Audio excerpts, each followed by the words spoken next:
stress unsuccessfully managed. That's my short definition of that. So it could be mental, emotional, physical stress unsuccessfully managed. So when we're trying to metabolize our stress, when we're not able to get completion from that and come back to a full baseline, then it builds. It starts to sort of compound on itself. And that load between where our baseline was and everything that we're now holding becomes the new mental load. And that's what's creating the burnout, is we're never coming back down to baseline with that stress, and that eventually burns us out.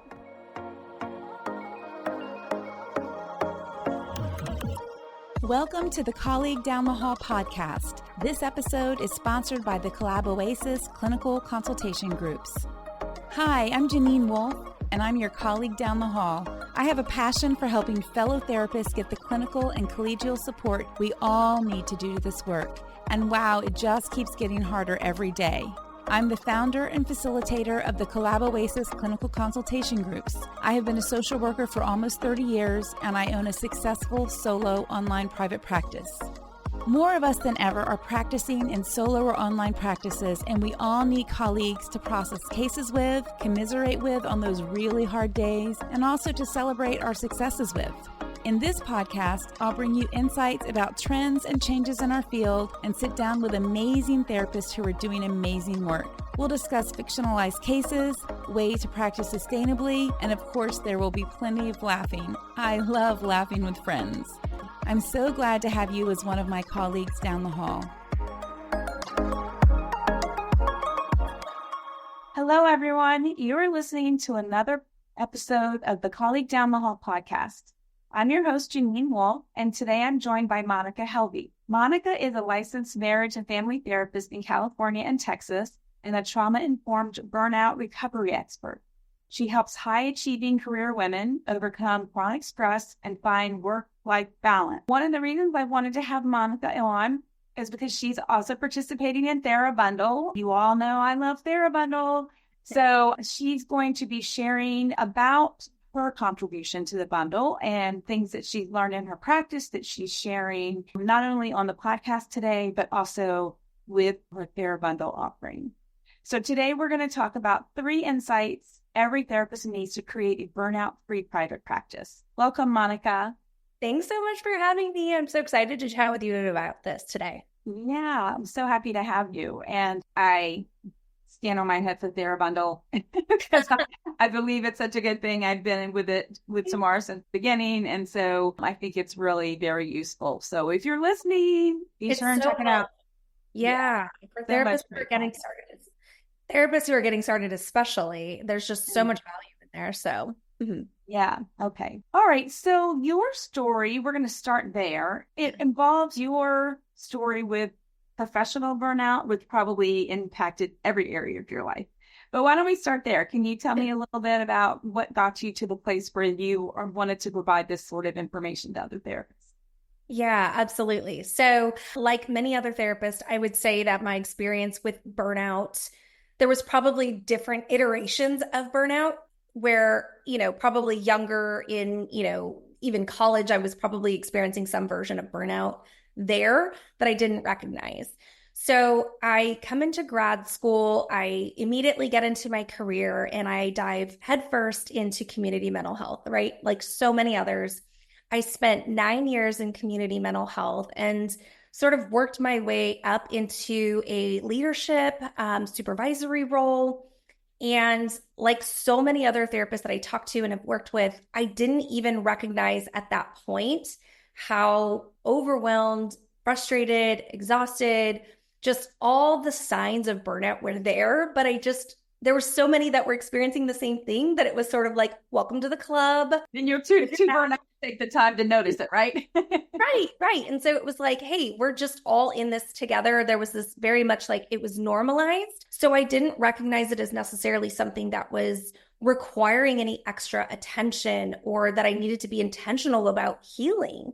So, it really came to a head in, I would say, about 2017 when my marriage was experiencing a crisis. My husband was basically like, you're working all these crazy hours and starting a private practice on the side and we have 3 young kids. What are you doing? Why are you doing this? Right. And again, like so many other therapists, I was doing more and more and more and not really assessing what needed to come off my plate. And so when he kind of called me out on that, lovingly, maybe, hopefully, I recognized like, yeah, what am I doing? What am I doing? I'm working a full-time career in community mental health and then working on the side in a private practice. And I have 3 kids under 5 years old. Like what is driving this was really kind of the underlying question that I started getting into. And as I was like in that space of questioning, what are my motives here? Why do I need to keep taking on more to feel like lovable or valuable in my marriage? Like, what is this really about? Is when I started to understand like, oh, there's some like root wounds and core beliefs that are really driving a lot of my burnout patterns. And so as I started healing that, I recognized I'm not alone. There's a lot of therapists that run into this as well. And unfortunately, I hadn't done enough of that work when I was starting my private practice. And so while I was beginning to question these things and beginning to become aware of like, oh yeah, I am burning myself out. I am lighting the candle from both ends. I still wasn't necessarily interrupting those patterns. And so I left community mental health to start a private practice, but I hadn't, again, really pulled back the layers of the onion. And so I basically recreated a lot of the things that were burning me out in community mental health. I recreated that in my private practice and became my own worst boss.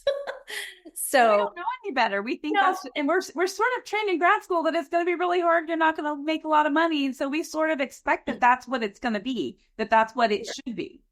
And you have to be accessible and work nights and weekends if that's when your clients are available and that's what they want to do. And so much of what I was starting my private practice on was what I believed other people were doing and what I should be doing, like the right way to start a private practice. And I really wasn't even considering like what I needed to make a living, what I wanted in terms of like the kind of work schedule I wanted. I wasn't asking any of these heart-centered, like really building my business from a long-term sustainable success framework at all. And so inevitably I ended up burning out again in my private practice. So it was like one of these experiences where it was like, oh, you bring yourself everywhere you go. And here I go again, right?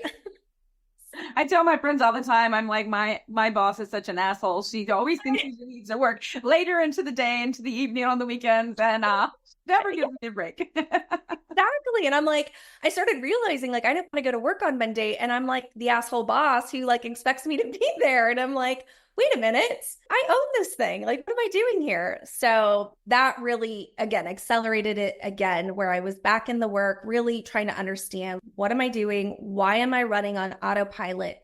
Reflexively looking outwards to decide what I'm doing with my life instead of coming inwards to really make those decisions for myself. Okay. So the first sign that something wasn't right was your husband. And I think that's probably typical for a lot of us because we're so busy doing the things that we don't really even have time to slow down and figure out like this is what's happening. I mean, when I was with a group practice, I was seeing 38 clients a week and I front loaded my week. So I saw the most on Monday and I'd come home and literally like just say, I had 3 kids too. I was like, I'll be in my room in the dark if anyone really needs me. And that still wasn't enough to wake me up and say, what is going on here? This is not the way I want to live my life.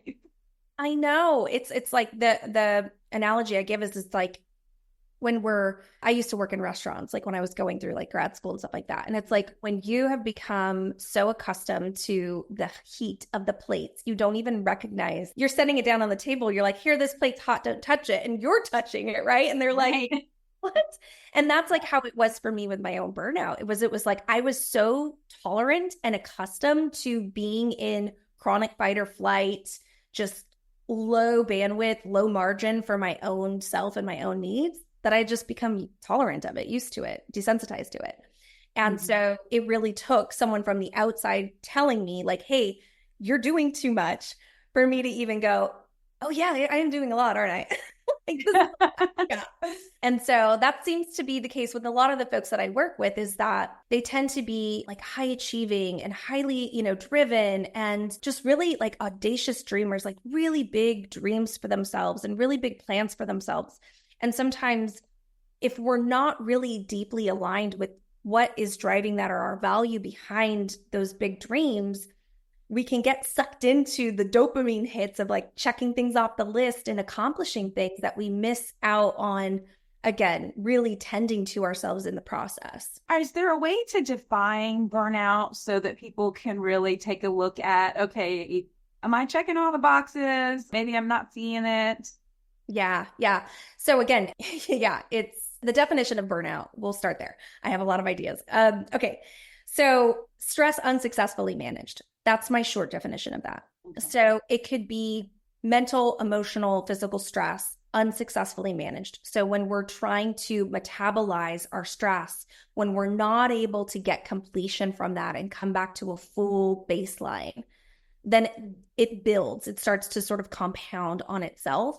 And that load between where our baseline was and everything that we're now holding becomes the new mental load.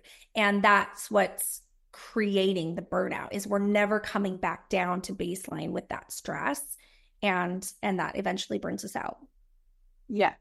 And, as you're saying this, I'm thinking, how many times have I had this conversation with clients about stress levels and managing anxiety? And if you're not doing things like mindfulness and somatic techniques to bring your general, your heightened stress level down, then you start at a higher point the next day and it's just going to keep going. Yeah. I know as therapists that we don't do the things we tell our clients because we're too busy taking care of them. Exactly. Again, our focus becomes externalized, right? Like we're really the caregivers. We're helping and we're looking outwards at, are they okay? Do they have what they need? Are their needs met from our therapeutic work? That sometimes we don't ever come back in and say, are my needs met during this therapeutic exchange? Like, is this feeling rewarding and fulfilling for me? Is this my ideal client? Are these hours working for my needs? Oftentimes we're like, oh, what works best for you? Like what time are you available? And, that's fine to an extent, but over time, if there's becoming a mental load or some stress that is coming at a cost to you with that, you're not taking notice of that, then that burden is what's going to lead to potential resentment, but certainly burnout. And I'm glad you said that word. Resentment is so big. I talk about that a lot. The therapists in my consultation groups and in the trainings I do, that so many times we set ourselves up for resentment, whether we're offering someone a really reduced fee spot or we're taking on a client that we don't have the capacity for, all of those things, the resentment builds. And then hopefully as you progress in your career, you're like, okay, well, I made that choice, so I can't be resentful of them. But what I can do is learn from it and make a better choice next time. And take notice of that, right? Sometimes we can feel ashamed that we're feeling resentful towards our clients. And so rather than square up with that, we want to suppress it and not look at it, which is so human of us. Like we don't want to pay attention to things that make us uncomfortable. But also the resentment is an indicator that something is misaligned. Again, taking radical responsibility and ownership of what that means for us might mean making a hard decision, like saying, oh, I think I have a boundary I need to advocate for. Like, I think we're at the edge of what I'm comfortable with this exchange of low reduced fee now. Like, I think we're there. It might be time for you to step up, or maybe I need to refer you out, right? Like that resentment is feedback. Yeah, absolutely. Okay. So we've gotten someone to the point where they're starting to have this little inkling, and okay, maybe I'm checking too many boxes. Maybe this is burnout that's beyond what I've always thought was normal. Mm-hmm. What do I do next? Yeah. So such a great question. For a lot of the folks that I tend to work with, they are in that place where they have the self-awareness. They maybe have listened to the podcasts or done the workbooks or tried the yoga classes. They're trying to do the self-care to manage their burnout. But what I really want to propose is, as therapists, that we start getting to a place where we're working to prevent our burnout, not just treat our burnout, because there is a difference between treating it and healing it, preventing it from happening, right? And so I think treatment of burnout is essential. We've got to notice it and respond to it. And those are oftentimes when we already have symptoms. there's already something happening. There's a simmer, there's smoke, like we notice that there's things going on. But what I want to suggest, and really what I suggest in my TheraBundle offer, is that there are some ways to actually do some really deep healing around the patterns that are driving you to burnout. And so, while again, I'm all for self-care and doing things to treat your burnout, what I really want folks to understand is that like you can heal this. And there's some really practical things that you can begin to do. And so what I propose is like you have to identify and overcome some of the limiting beliefs that might be driving you to burnout. As an example, I really became aware of my limiting belief and struggles with like perfectionism and the ways that that was showing up in my business, right? Like really rigid boundaries, really rigid, high expectations of myself, and wanting to get it right according to who, I don't know, but like the right way to start my practice, the right hours, the right accessibility, the right insurance panels, all the things. And so by having these beliefs of like, I want to do this right, it was really putting a lot of stress and tension and pressure on me to perform in a way that wasn't always aligned with my true needs, wants, or desires. And so by becoming aware of that belief pattern, I was able to say, what is this rooted in? What is this about? Why? Who is this imaginary person that I'm going to get it wrong and get in trouble with? Like, who is this for? Again, who is this really? Right. Yeah. And by healing that, then I could start to notice myself being less preoccupied and vigilant around getting it right. And I was a little bit more like, this right here, center, my heart center, like this is right for me. And not that I lose sight of the laws and the ethics, but really just being able to, again, sense like, are these the right hours and operations for me? Is this the right ideal client for me? Is this insurance arrangement right for me? Right?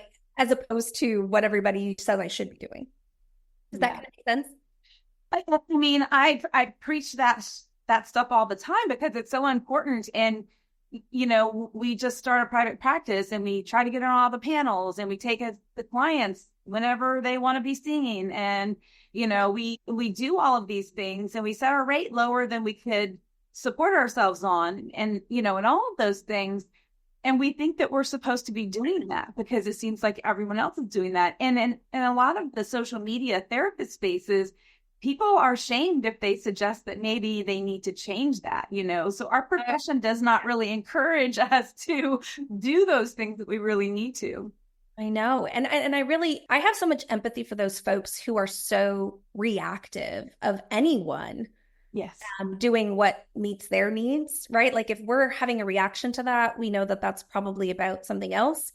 And so I have a lot of empathy for someone who says, how dare you do that for you when I don't have the permission to do that for me? And I just want them to, again, get the message and get the resources so that they can understand, like, this is for you too. You can come with us.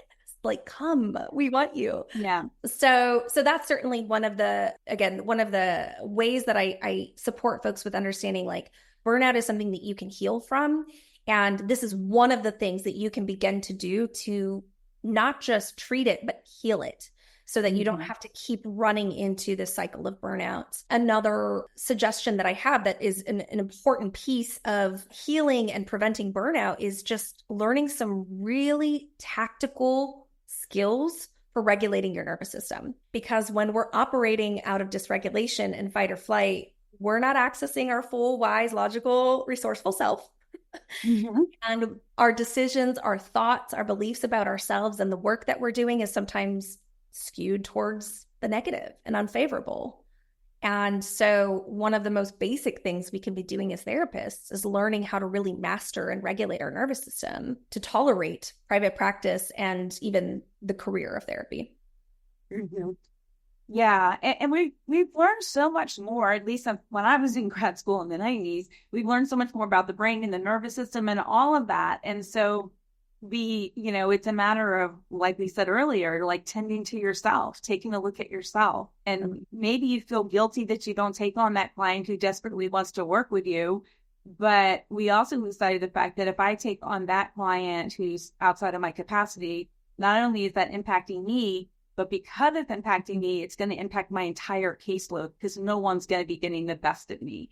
And that's the way I've sort of justified with clinicians at times saying, like, well, if you can't do it for yourself, can you do it for all the rest of your clients? Isn't it wild? Yeah, absolutely. But sometimes that's really a helpful perspective shift, because when we recognize, again, this is bigger than just taking care of you, right? This is like your clinical work. This is when your clinical capacity is diminished and you're showing up less spacious for the person you're working with, they may energetically feel some of that, not get as good outcomes in those sessions, and there's all this stuff that can come from that, right? They're like, oh, I'm not feeling that we're making enough progress, right? They start wanting to space out sessions, they start no-showing, who knows, right? Like all of these ripples of us as clinicians not taking care of ourselves and resourcing ourselves appropriately.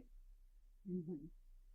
Yeah. And most of us don't even consider ourselves business owners when we open a private practice. We're just therapists that are doing the work. And so much goes into those decisions about what hours you're going to work, how long between clients do you need to take to, be okay for yourself? What are the ideal clients that you do your best work with and they don't stress you out every time you see them on your calendar, right. All of those things. And it's so hard to do that for ourselves. And I'm going to give a little plug here to peer consultation, because I'm all about that this is one of the biggest benefits that I see for members in my groups, is that they come to their group and say, I'm feeling like I need to make this decision. I feel so guilty. And their colleagues will just jump in and say, you have to be okay. I'm worried about you. The last few groups you've come to, you've had these really difficult cases. Like, yeah, I agree. You have to make some choices. Let's help you navigate that, Absolutely. A high level community that also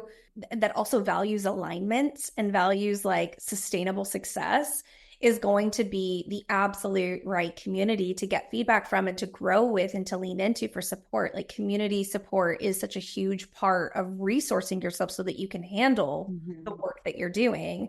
I absolutely agree with that. And I will say again, a high level aligned community is all the difference, because if you have consultation or a group where there's a lot of scarcity or a lot of, again, willing to tolerate misalignments, and they might just sort of give you the messaging of like, suck it up, you can do it, we're all there with you, right? Like, right. And that might not necessarily be, I remember being in supervision as an associate and trying to share in the group supervision that I was feeling some burnout. And my supervisor at the time said, already? And I went, you will never hear me say that again. You will never hear me complain again, because as like my high achieving self, I didn't want to be like, oh, I'm not supposed to yet. Like, okay. So I took it out of my vocabulary and like shoved it in the basement. Right. And was like, cool. You're never going to hear that. I'll never ask for that need ever again. Yeah. I actually had a supervisor that was so annoyed that I I'd been on the job for a while, but I was transitioning from being under supervision to working for her as just my like admin supervisor. Yeah. And she was so annoyed that I'd gotten pregnant. And she was like, you're going to have morning sickness. You're going to miss work. It's going to impact you. And I went home and I told my husband, I was like, I will never have morning sickness. And, I don't know if I was lucky or if I willed it to happen, but I never had morning sickness. I was like, I am not going to let her be right about this. Yeah, exactly. Right. It's like the things we don't sometimes recognize, especially again, when you're in a supervisory role, you have a lot of power energetically in the room there, especially on young therapists who not only need to be supported, but need to know that what they're experiencing is like safe and okay. And like, it's okay to be vulnerable about these tough things. And yeah, it's having a therapist supervisor who is thriving and not burnt out themselves, again, is going to be, again, the quality support you want to seek out if you're, needing some support from community for sure. Yeah. And I've seen some conversations in some of the Facebook groups recently by group owners who say things like, my clinicians aren't allowed to see more than 25 clients a week.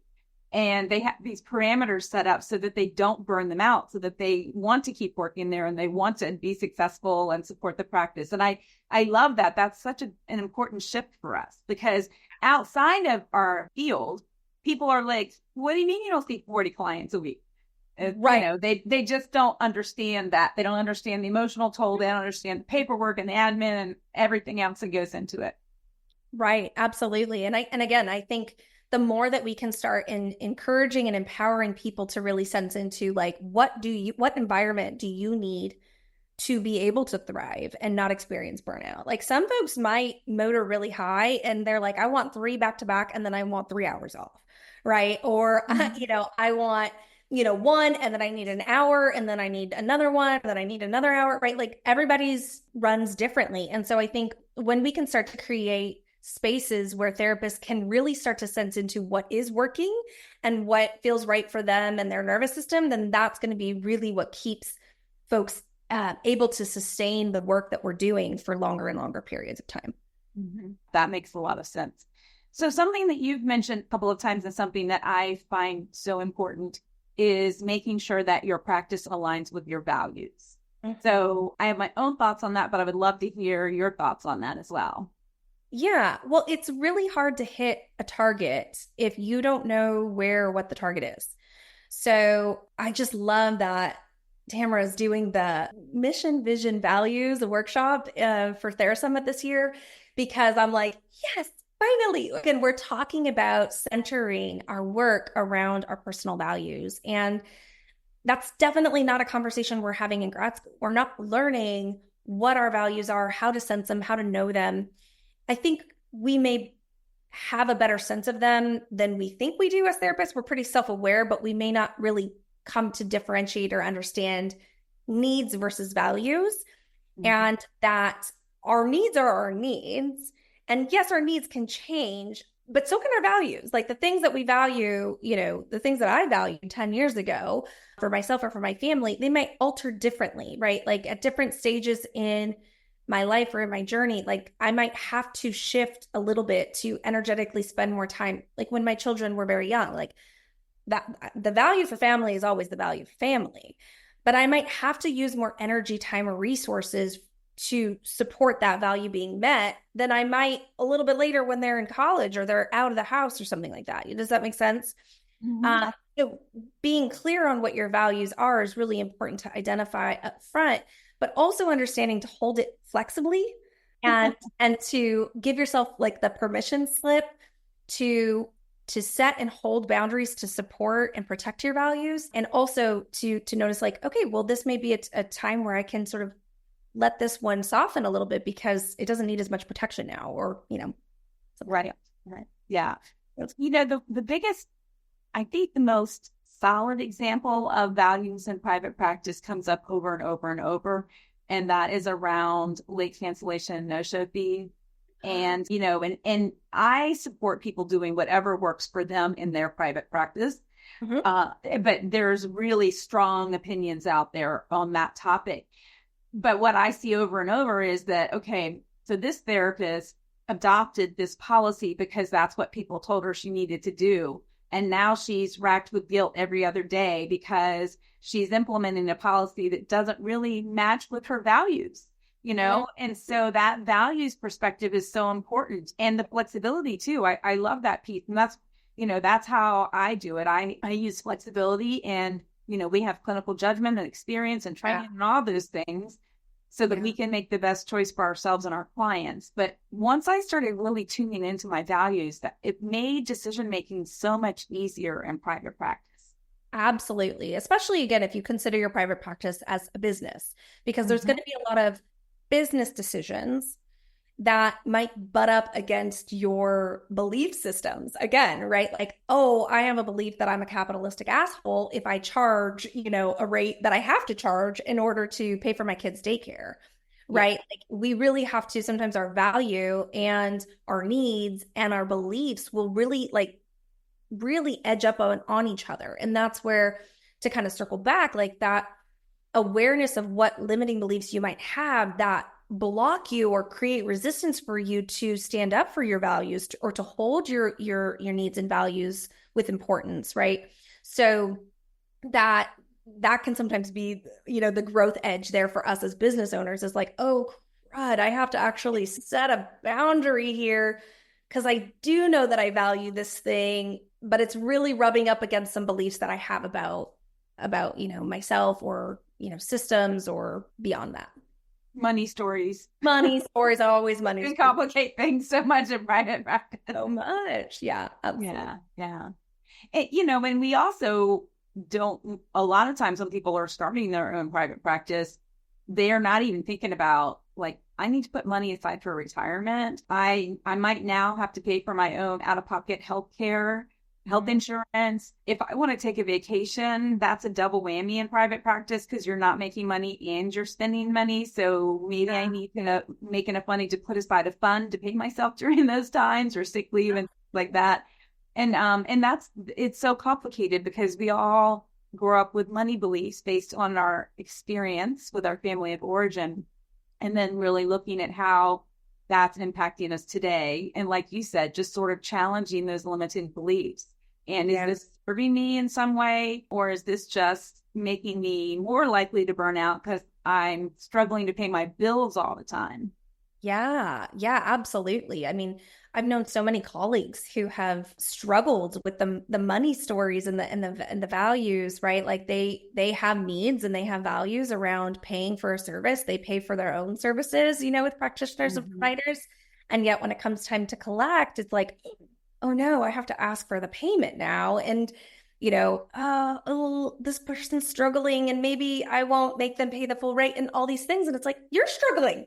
We're all struggling. Like, you know what I mean? Like, what about you? Again, keep holding yourself with as much reverence as you hold your clients, right? And really that's modeling to them. We can't tell them like, oh, advocate for yourself and you're worthy and you're valuable. Oh, but not me. Right? Like that's not modeling to them the dynamic that we really want to be modeling oftentimes. And so again, this is where knowing your values and doing the work so that you can really stand in alignment with your values, soften those limiting beliefs so that you can stand in alignment. You say you value, really important work. Yeah. That's so important. Yeah. Okay. So are there specific techniques? I know a lot of it's nervous system work, so it's probably mindfulness and somatic work and stuff like that. Are there specific things that kind of across the board you feel like most people will benefit from in terms of preventing, once you recognize the burnout, managing that and, making it better and then preventing it from happening again? Yeah, definitely. Yeah, I'm really big on the somatic approach to managing some of our stress. I think there is an order of operations that is going to help you be more effective at choosing the coping skills that are going to be the most effective for you in the moment. So being able to learn to identify and map the states of your nervous system and where you're at in terms of your dysregulation is going to help you to pick a skill or resource, right? Because if you're, up here in fight or flight and you're trying to apply mindfulness first, you may not feel very effective at that. And that's the thing that I see a lot of times with the therapists that I work with is they're so self-aware. They know the coping skills. They're like, why isn't this working for me? Right? Like I know this is a valuable skill and a resource, but it's not working for me. And so what I help them understand is that sometimes the order of operations is off. We might have a need to get that energy out of our body first before we can drop in and practice some mindfulness. Or we need to get out of that survival mode first before we can be with ourselves and our big feelings, right? And so just teaching them how to sense into where they're at in their dysregulation so that then they can pick the most practical, effective tool in that moment is really where I've seen it be like the most biggest shifts for the people that I work with. So I would say, again, from a somatic perspective, it's being able to know your nervous system, but then it's also being able to have like this big, robust toolbox of, okay, so now that I know where I'm at and what I need, which tool do I want to use in this moment? And so I'm, again, really big on the practical somatic things. Like, if your body wants to fight, we got to move those arms and legs. If your body wants to freeze, then we got to, sit with that and nurture it. That I think has been the biggest game-changing awarenesses and insights that I've been able to offer to my clients. Yeah. Okay. Yeah. And, as you're talking, I'm thinking, okay, so all of this, ultimately people are going to say, well, this is self-care. But that has become so generalized and so ineffective. Like it's not even a term I want to use with clients anymore.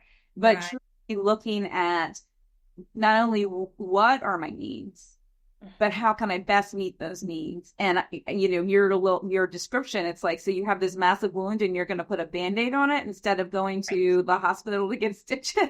Absolutely. It's like having a broken bone and thinking Tylenol is going to do the job. It's like, well, it's going to help some, but you need to go deal with the broken bone, right? Like there's something bigger happening there. And the Tylenol will help treat the symptom of the pain, but it's not going to alleviate or correct the bone. Right. And so really getting clear on like, okay, where is the wound that needs to be treated? I'm seeing the smoke up here, but where's the fire? Yeah. Okay. So in addition to your contribution to TheraBundle, are there other resources that you recommend for people clinicians for their clients who want to learn more about this? Yeah, I have a free burnout clarity checklist. So if folks are like, I think maybe there's some smoke, but I'm not entirely sure if it's like full on burnout, I have a free burnout clarity checklist where they can just self-assess if this is something that they're running into. And that provides them like some next steps as what they can do if they are. So I definitely recommend doing something like that. Mm-hmm. Okay. Yeah. Just really recognizing those things. And sometimes it needs to be really like spelled out for you, like really spelled out for you. And then the other thing is, I think a lot of us fall into the trap of, and you talked about this earlier on. Okay, so I've recovered from the burnout. I'm okay now. And we don't make any changes. And then that can lead to a shame cycle because we realize I'm back in burnout. And for sure, I know we both want the message to be, if you're a clinician out there dealing with burnout, please reach out to colleagues. Please reach out for resources. Like, this is nothing to be ashamed of, but you can learn and do better next time.